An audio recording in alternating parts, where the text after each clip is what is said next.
Hello, my name is Nathan, and for the past couple of days, I've been working on these guys called boids. Recently, I've been trying to pick up different coding projects in order to beef up my resume and also familiarize myself with different coding languages.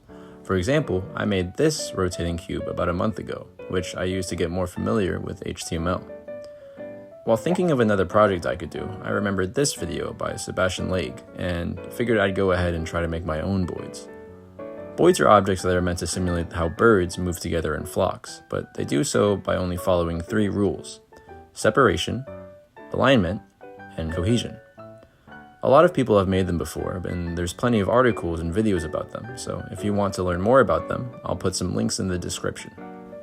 In this video, I want to talk about the process I took while making these boids, along with other stuff that I thought was cool while working on the project. I hope you all enjoy.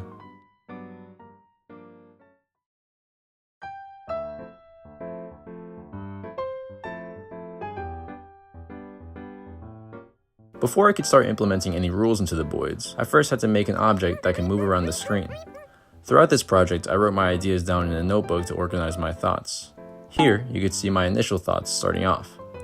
This is a good start, but for this video, I could refine this into a to-do list. I want something to move across the screen. I also want that something to be able to move in all 2D directions. And I want to be able to create a bunch of these somethings easily.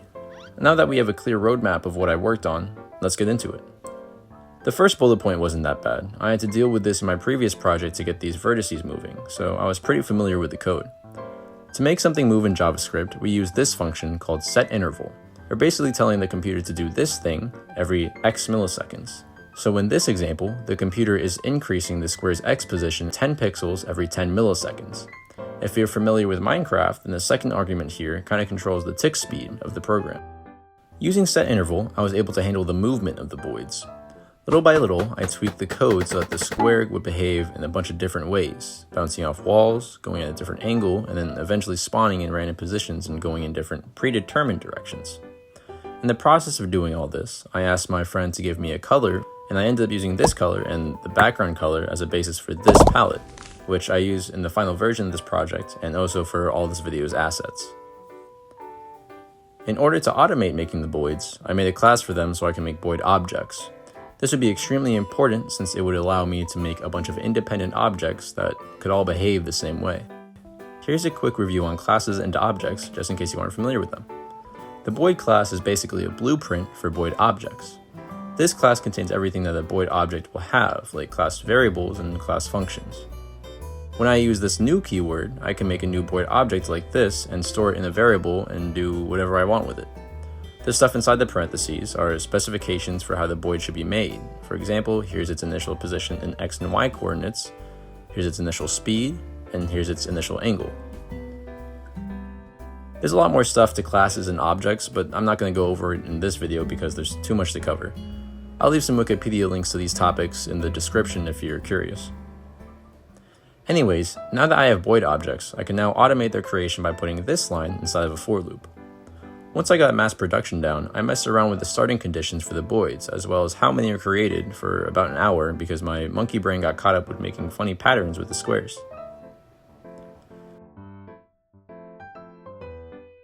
I ended up changing how the boids interact with walls, and I had them teleport to the other side instead of bouncing off of it. Now, their movement looks a little smoother. I also eventually got them to spawn going in random directions using this logic. The boids could technically only travel in X and Y values within the setInterval function, so I will get the X and Y components of a vector at a given angle using trig, and then multiply those values by an initial speed value to get their velocity. Getting them to spawn like this was my initial goal, so I was pretty happy when I reached this point. However, I still wanted to do a couple of things before I started coding the different rules for the boids to follow. First thing I wanted to do was to give the boids shape. In order to do this, we had to take advantage of how borders are handled in CSS. The reason we have to mess with shape borders is because we can't actually make any other shapes in CSS besides rectangles, so we had to be kind of tricky with the formatting. In CSS, the borders surrounding a square aren't just lines, they're actually trapezoids, so we can use this in order to make triangles.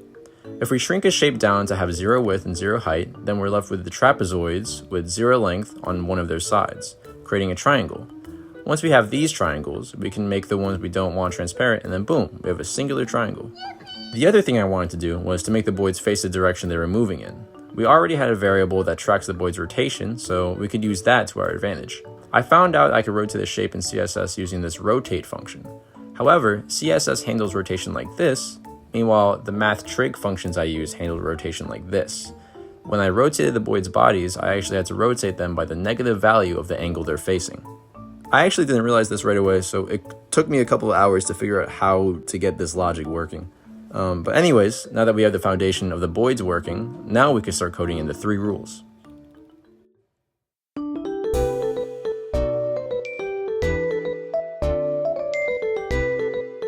Just to reiterate, the 3 rules we have to implement are separation, the boids must steer to not crash into each other, alignment, the boids must go in the same direction as the surrounding boids, and cohesion, the boids must go towards the center of nearby boids. The first rule I started working on was separation. Like last time, let's start with a rough idea of what I have to do with another to-do list. I need the boids to detect other nearby boids, calculate what path they should take to avoid the other boids, and then be able to turn towards that path to avoid the other boids. First on the to-do list, how do we detect other boids? In the videos I watched and in the articles I read, the boids always had a circular detection zone. However, I wasn't able to figure out how to do this until way later in the project when I was almost done. I ended up settling for a square detection zone, which I think worked just as well. I tried switching to a circular detection zone later, but my code was so unoptimized that it ran like this. Hi, Future Nathan here. So it turns out the code actually runs fine. I thought it ran bad, but it actually only ran bad if I had these like console log lines here and here. The next section I had was explaining how the old detection system worked, but I think I'm just going to explain how the circular one works instead. It's just the distance formula. So every frame, every boid would compare its own position to every other boid and get the distance between those two using the X and Y coordinates. And then getting that distance, it would check if it's within a certain range or if it's less than a certain range variable. And if it is, then that means it's close by, so it returns true. And then otherwise, it returns false. Boids that were considered nearby would be added to an array called nearby boids. And then we could use that array of boids for the future calculations.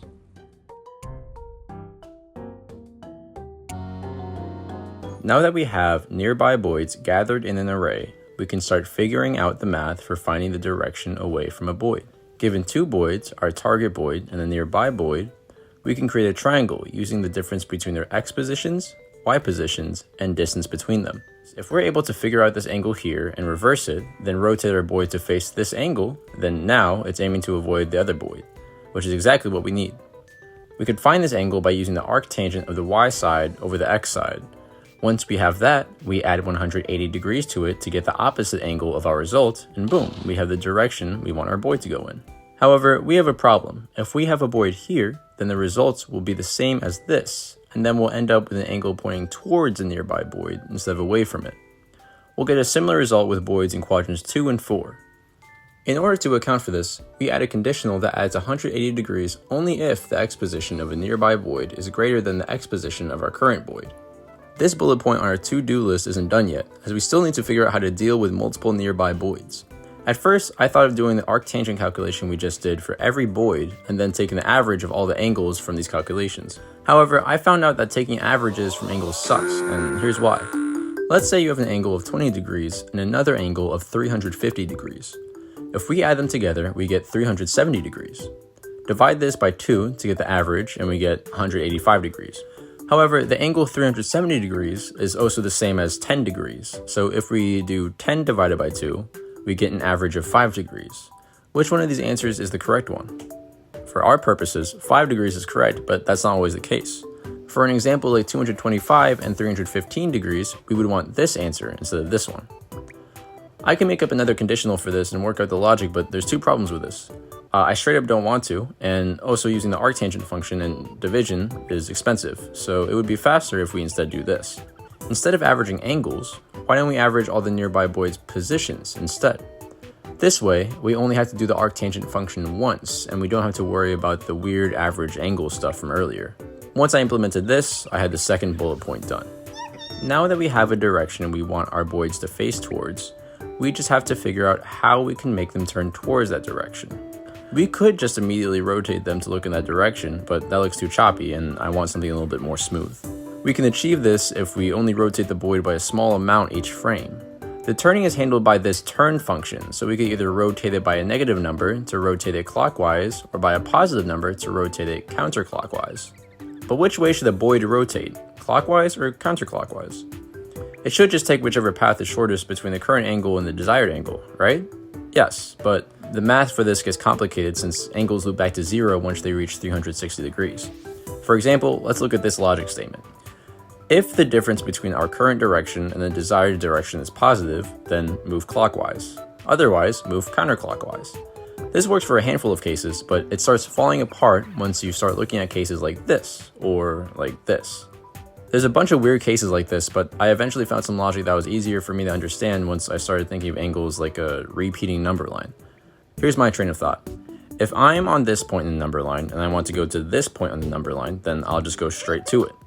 If my position is greater than my desired position, then I'll subtract my position to get there. If my position is less than my desired position, then I'll add my position to get there. However, if I'm here and the point I want to get to is here, it would take me a long time to get there if I followed that same logic. It would be much faster if I went towards it the other way around, since the number line, angles between 0 and 360, repeat. So, if the distance, or in other words, the absolute value of the difference between me and my desired position is less than 180, follow the first string of logic. Otherwise, follow the opposite string of logic. Now, we have all the working parts to incorporate the separation rule. First, let's add the angle we want our boid to be rotated towards, and then figure out which way the boid should rotate, and then lastly, rotate the boid. And with this, we now have the separation rule in place.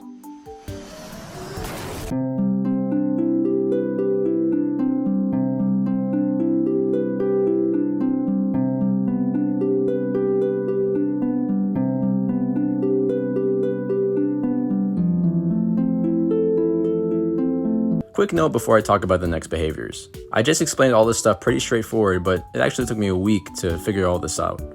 It took me multiple tries of changing the logic in these three methods, but the thing is, even if I got the logic for one thing correct, it wouldn't work because another method's logic was incorrect and they're all dependent on each other and I wouldn't even realize. I almost restarted the entire project because of how lost I felt, but eventually I sat down and tested through each method carefully and found each error. Each method ended up having a pretty big logic error in them, so this step was necessary. While I was doing this, I ended up doing a bunch of other stuff in order to take a break from angle math and also to make debugging a little easier for myself. I'm not going to get super in-depth behind the code because it was just for debugging and also because some of the code I'm not super proud of. So here's a quick montage of the stuff I worked on while struggling with these functions. After I figured out how separation works, making the code for the other two rules was pretty easy, so this next segment is pretty short. The next thing I added was another detection zone, extending the detection range for boids that are slightly further away. We'll put these boids in an array called in-view boids. The separation rule won't apply to boids in view, but alignment and cohesion will. For alignment, I was initially averaging all the directions of the boids and then turning our current boid in that average direction. However, boid directions are all angles, and we found out before that averaging angles is expensive and inconsistent. So we have to find another workaround.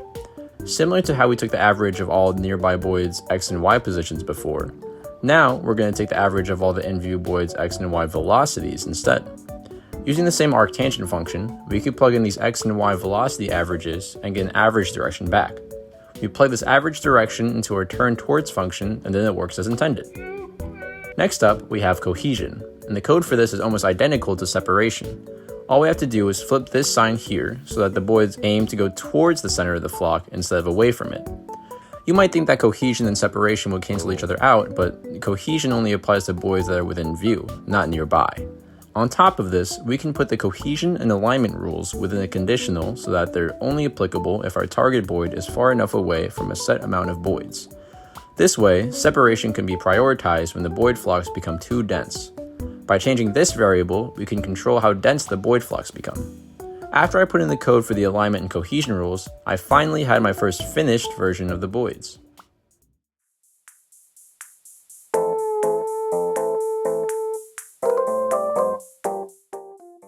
I wanted to add some additional features to make the boids less boring, so here are two more rules I wanted to add. Make boids avoid the cursor, and make boids avoid the walls. The code for these rules were similar to the code for the separation rule, except the point that the boid is trying to move away from is dependent on factors other than boids. For the cursor, I got cat, shrunk it down because cursors can only be 32 by 32 pixels, added a little arrow to indicate where the cursor was pointing, and then set the cursor on the document body to the closed mouth sprite. For some reason, the body doesn't take up the whole screen unless you add this line. I'm not completely sure why, but this article said to do so, so I did it and it worked. I added an event listener so that when the mouse button is down, it switches to the open mouth sprite and toggles the avoid cursor rule. Lastly, I wanted to add some sort of scream that would play when the cat opens its mouth. I added this scream, which plays a majority of the time, and this other scream, which only has a 10% chance of playing. For wall avoidance, I made it so boids would steer away from the nearest point on the wall from them. This would cause some problems in the corners, but I kept the logic that allowed boids to teleport to the other side of the world if they went past a certain boundary, so it didn't look too terrible. And that's it. You're looking at the current state of the boids right now. I thought about adding more, like a control panel, where you could change the boid's behavior on the fly and stuff, but I spent like way too much time editing this video and like programming the boids in general that like I'm just kind of done with all this and I don't really want to deal with it anymore. But I hope you all enjoyed my first video of like this type. I'm kind of experimenting with different stuff like editing and all that. I took a lot of inspiration from this Animate With Me series by Shar. You could see a lot of similarities between our videos, like the moving backgrounds and the screen transitions, and even like the background music is similar. Might be the same. I mean, I took it from the same free background music channel, so I don't know. But definitely check her out. I'll put a link to her channel in the description.